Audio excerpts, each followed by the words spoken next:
messieurs, bonsoir. Je suis ravie de vous retrouver en compagnie d'une femme de valeur. Une femme qui a un parcours exceptionnel. Elle a beaucoup apporté aux hommes et aux femmes du Burkina, surtout ceux en milieu rural. Elle s'appelle Eleonore Ouedraogo Zongo. Elle est spécialiste de l'éducation non formelle. Avec ses collègues de l'Association pour la promotion de l'éducation non formelle, ils sillonnent les villes et campagnes du Burkina pour éduquer et enseigner les adultes et les adolescents, ceux-là qui n'ont pas eu la chance d'aller à l'école ou pour une raison ou pour une autre ont abandonné précocement l'école. Et c'est avec beaucoup de plaisir que nous la recevons ici ce soir. Bonsoir madame. Bonsoir. Bienvenue à Femme de Valeur. Merci. Et pour vous permettre de découvrir davantage notre invité de la semaine, je vous propose ce reportage de Paul-David Bambara et Christine Koulibaly. Eleonore Ouedraogo Zongo, notre femme de valeur de la semaine, se définit comme une femme d'initiative et d'action. Elle a choisi de soutenir le développement au Burkina en misant sur l'éducation non formelle. Grâce à son courage, son dévouement et son abnégation pour la cause, des centaines d'hommes et de femmes ont acquis un savoir-faire et un savoir-être dans divers domaines. Eleonore est sociologue et chargée de programme à l'Association pour la promotion de l'éducation non formelle. Mais avant d'en arriver là, elle a servi comme assistante de direction au ministère de l'Équipement. Notre femme de valeur a aussi travaillé avec un projet canadien, la coopération suisse, le groupe de travail sur l'éducation non formelle en Afrique et depuis 2019 à l'Association pour la promotion de l'éducation non formelle. Eleonore Ouedraogo est aussi formatrice en technique de gestion administrative, formatrice des formateurs en sciences sociales, formatrice en genre et développement, formatrice en français fondamental à partir des acquis de l'alphabétisation et ce n'est pas tout. Son défi majeur, parvenir à construire un modèle de développement qui ne laisse personne de côté.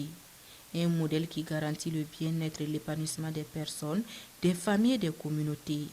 Eleonore est mariée et mère de 3 enfants qui sont aujourd'hui sa plus grande fierté. Voilà, Madame Ouedraogo, vous êtes chargée de programme à l'Association pour la promotion de l'éducation non formelle. Dites-nous, quelles sont les missions de l'association? Oui, l'Association pour la promotion de l'éducation non formelle est une association qui existe depuis 1996 et qui a près de 400 membres. Nous sommes dans les 13 régions du Burkina et dans les 45 provinces. Nous avons une assemblée générale, les organes c'est l'assemblée générale, le conseil d'administration. Nous avons un comité scientifique et nous avons les coordinations régionales. Voilà. Donc, en tout cas, c'est une association qui œuvre vraiment pour l'accompagnement de ceux qui sont déscolarisés précocement ou ceux qui n'ont pas eu accès à l'école. Voilà, je parle des adultes, je parle des jeunes et je parle des adolescents. Et qu'est-ce qu'il faut entendre par éducation non formelle? Voilà, l'éducation non formelle, c'est justement l'éducation à l'endroit des cibles que je viens de donner. Et ça consiste à donner vraiment des compétences en lecture, en calcul, et en langage pour que les gens vraiment puissent utiliser ça comme moyen pour développer leurs activités. Donc, c'est une compétence que nous donnons aux uns ou aux autres pour leur permettre de développer les activités qu'ils mettent en œuvre. Et pour toucher ces adolescents et ces adultes, vous avez besoin de personnes compétentes. Et ces personnes qui ont l'approche pour transmettre le savoir. Et l'une de vos missions consiste à former ces formateurs. Exact. Et nous formons les formateurs au niveau des centres d'alphabétisation. Nous les formons, nous avons des approches innovantes qui nous permettent vraiment d'alphabétiser en une durée très limitée. Et en tout cas, ces formateurs-là, ces enseignants-là, ces animateurs, afin qu'ils puissent prendre vraiment en main les adultes, les adolescents et les jeunes. L'association intervient aussi dans le domaine de la gestion de la paix, de l'agriculture villageoise et puis du microcrédit. Dites-nous comment tout ça est organisé. Oui, l'association accompagne. Je vous ai dit que l'alphabétisation, c'est un moyen.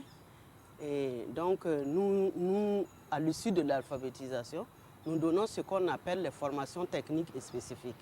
Nous donnons ce qu'on appelle des activités génératrices de revenus.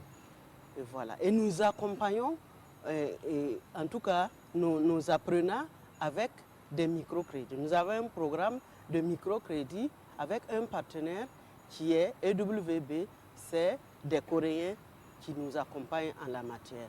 L'aviculture villageoise également, nous avons le même partenaire qui nous accompagne à ce niveau. Parce que si on vous alphabétise et puis on vous laisse tel, bon, vraiment, au bout de quelques temps, vous aurez perdu tout ce que vous avez appris.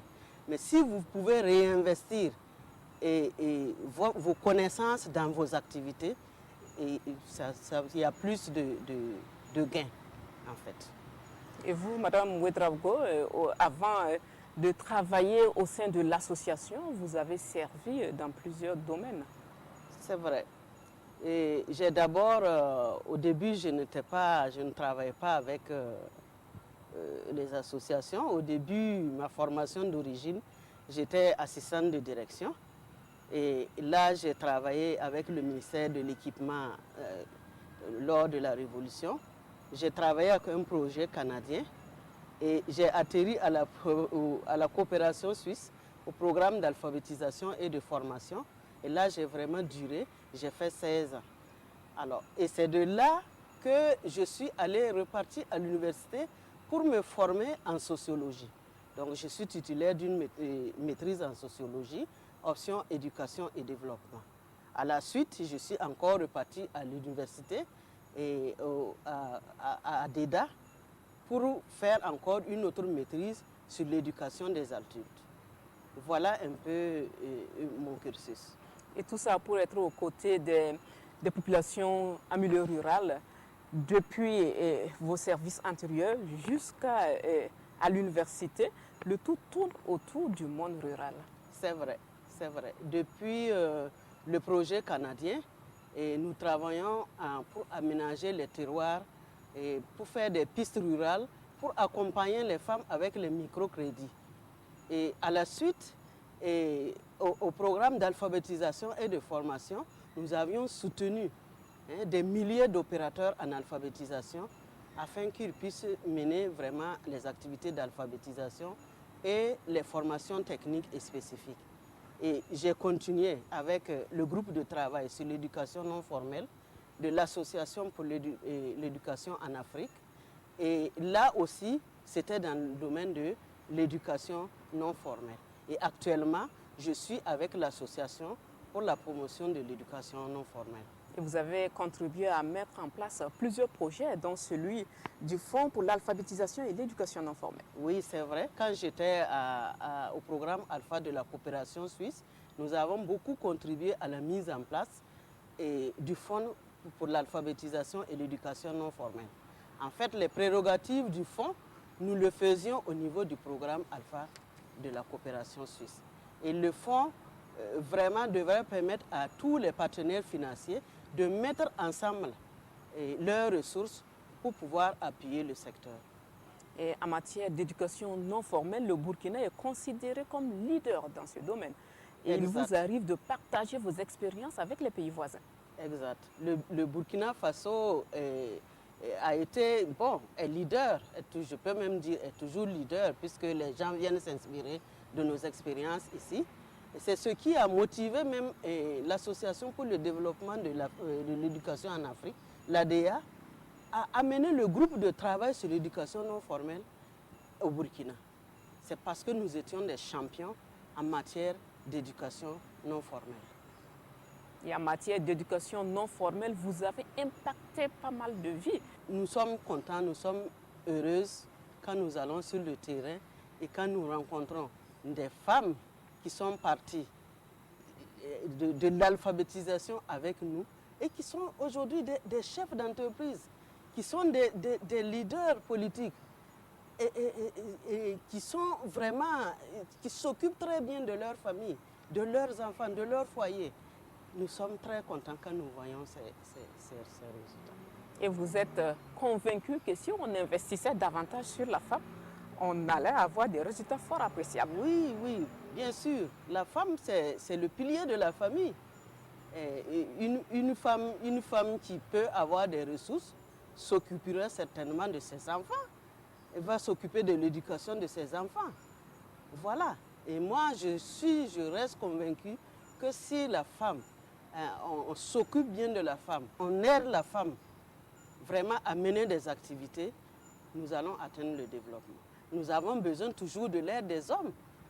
Je ne suis pas féministe pure et dure, mais je crois en la femme. Je crois en la capacité de la femme. Et en tant que femme, mère au foyer, comment est faite une journée de Madame Ouedraogo? Madame Ouedraogo travaille beaucoup. Mes journées, c'est quand je me lève, il faut s'occuper de la maison. Pas longtemps parce qu'il faut aller au bureau, il faut être à l'heure. Je suis très ponctuelle et il faut travailler jusqu'au soir, il faut rentrer et souvent il faut aussi faire la cuisine. Voilà, pas tout le temps, mais il faut faire la cuisine. Les week-ends, si vous êtes là, il faut faire la cuisine.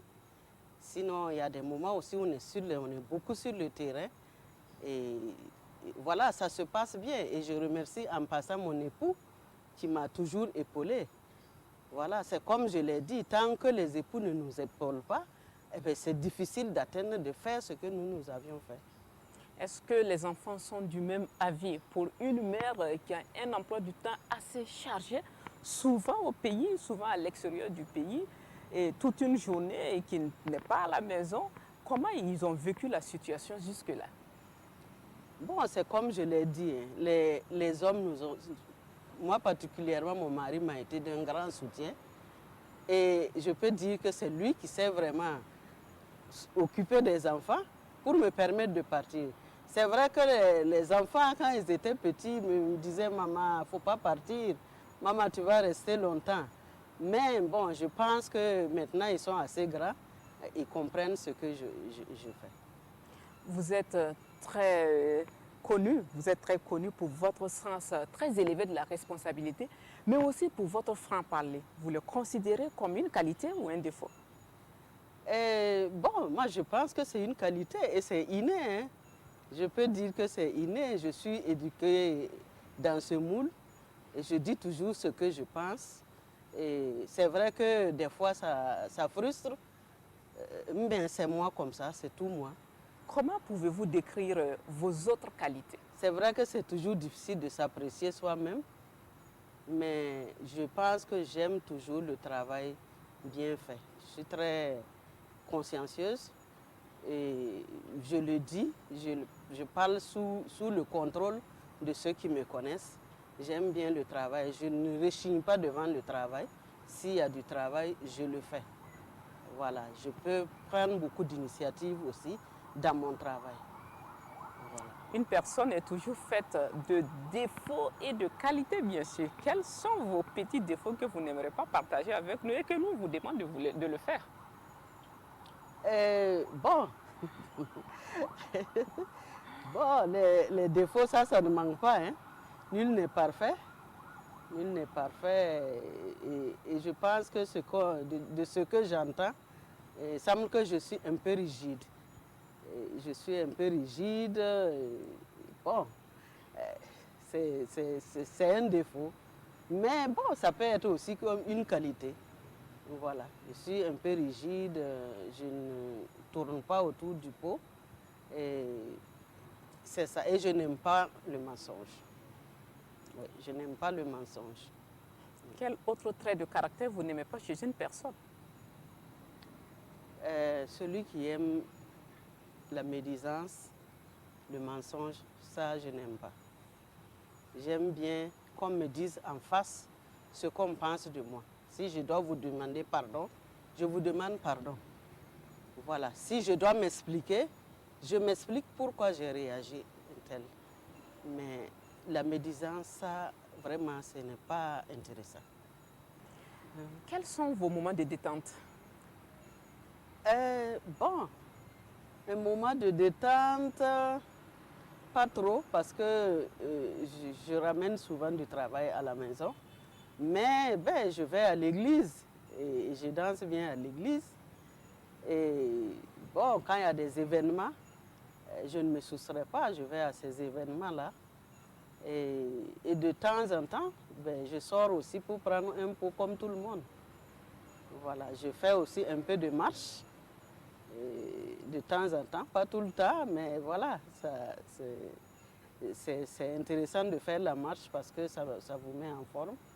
J'aime bien la musique, j'aime bien écouter la musique aussi. J'aime lire, mais ces derniers temps, c'est difficile d'avoir le temps vraiment.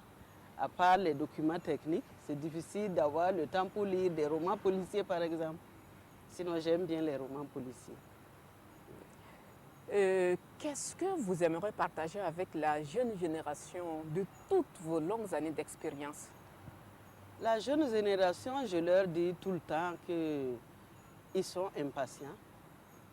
Ils veulent tout et tout de suite et en même temps. Ce n'est pas possible. Il faut aller par étapes. Moi, je suis allée par étapes. Je ne peux pas dire que j'ai obtenu tout ce que je veux. Mais tant qu'il y a la vie, j'espère toujours. Il faut être patient dans la vie. Et il faut avoir de l'abnégation dans le travail. On dit qu'il n'y a pas de travail, il n'y a pas de travail, mais bon, le travail, ça ne manque pas. Seulement, on veut ce qui nous valorise beaucoup plus que d'autres. Donc, il faut toujours vraiment se battre dans la vie pour y arriver. Voilà. En tant que Burkinabé, en tant que mère de famille, comment vivez-vous l'instabilité dans laquelle le pays est plongé? C'est dommage. Moi, je suis d'une certaine génération et j'ai vu le Burkina, comme dit quelqu'un, où il y avait à boire et à manger. C'était intéressant et était insouciant. Mais maintenant, bon, on a un peu peur de sa sécurité. Et ça, c'est vraiment, on a beaucoup reculé. On a beaucoup reculé et ça, il faudrait que tout un chacun y mette du sien pour qu'on sorte de ce cycle. Voilà. Quels sont alors vos vœux pour un Burkina de paix où le vivre ensemble n'est pas un vain mot? Oui, mes vœux de paix, ça, je le souhaite et je prie vraiment le Seigneur pour qu'il apaise nos cœurs, pour qu'on puisse vivre ensemble. Nous sommes un pays pauvre, nous sommes pauvres, pour que nous puissions gérer notre pauvreté. On est pauvre et on veut s'entretuer. Voilà, ça c'est vraiment dommage pour nous. Et moi, dans mes prières, je prie que Dieu nous aide, que Dieu nous accompagne, que Dieu nous apaise, qu'on ait un esprit de tolérance, d'acceptation de l'autre, qu'on se comprenne et qu'on puisse se battre pour s'en sortir. Est-ce que vous avez un cri de cœur à lancer? Mon cri de cœur, c'est de dire aux uns et aux autres de bien utiliser les médias. Voilà, de bien utiliser les médias parce qu'en même temps, les médias nous permettent d'atteindre certains objectifs. En même temps, si c'est mal utilisé, ça peut nous détruire. Vraiment, ça c'est un cri de cœur et je voudrais vraiment souhaiter beaucoup de courage et bon vent à tous ceux qui travaillent dans les médias parce que je me rends compte que c'est un boulot difficile et très prenant. Merci beaucoup. Merci. C'est un boulot aussi fort passionnant. Mais une dernière question, quand vous parlez de médias, de faire attention à l'utilisation des médias, de quels médias parlez-vous? Je parle surtout des réseaux sociaux, vous savez comme moi. Voilà, ce qui sort dans les réseaux sociaux là, voilà, je peux dire même que 90% c'est des fake news comme on dit. Voilà, il faut faire attention. On publie n'importe quoi, on ne se rend pas compte que ça peut briser des vies. C'est intolérable. Voilà. Donc, franchement, je lance un appel. Et autant ça nous permet d'avoir accès à certaines choses, autant ça peut nous détruire. Et c'est tellement vrai et j'espère qu'on en tiendra compte. Merci madame. Merci d'avoir répondu à notre Madame invitation. Kéré. Merci beaucoup. Merci pour la confiance. Je vous en prie. Merci bien. Voilà, madame, monsieur, vous l'aurez compris, donner le savoir et être utile à son prochain, c'est le sens d'une vie épanouie. Et à travers le pays, il y a des hommes et des femmes, à l'image de madame Ouedraogo, qui s'y donnent à cœur joie, des valeurs sûres. Et j'espère que beaucoup emboîteront leur pas. Je vous donne rendez-vous la semaine prochaine avec une autre femme de valeur sur les antennes de la RTB. Bonsoir.